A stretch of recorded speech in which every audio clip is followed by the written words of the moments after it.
Hello everyone, welcome to Switzerland. കുറേയേറെ നാളായി പോകണമെന്ന് ആഗ്രഹിച്ച ഒരു സ്ഥലത്തേക്കുള്ള യാത്രയിലാണ്. സ്വിറ്റ്സർലൻഡിൻ്റെ ഗ്രാമീണ ഭംഗിയൊക്കെ ആസ്വദിച്ച് ട്രെയിനിലൊരു യാത്രയായിരുന്നു ആദ്യം. ഇൻ്റർലാക്കൻ ഓസ്റ്റിൽ നിന്ന് മൈറിങ്ങൻ സിറ്റിയിലേക്കുള്ള രണ്ടാമത്തെ ട്രെയിൻ യാത്രയാണ് ഇപ്പോൾ കാണുന്നത്.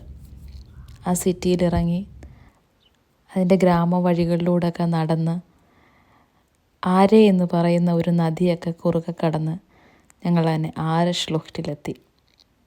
ഇതതിൻ്റെ എൻട്രിയാണ്. ആയിരക്കണക്കിന് വർഷങ്ങൾ കൊണ്ട് ഒരു മലയിടുക്കിൽ രൂപാന്തരപ്പെട്ട ഒരു പ്രകൃതിയുടെ വിസ്മയമാണിത്. വളരെയധികം ഭംഗിയുള്ള ഒരു സ്ഥലം.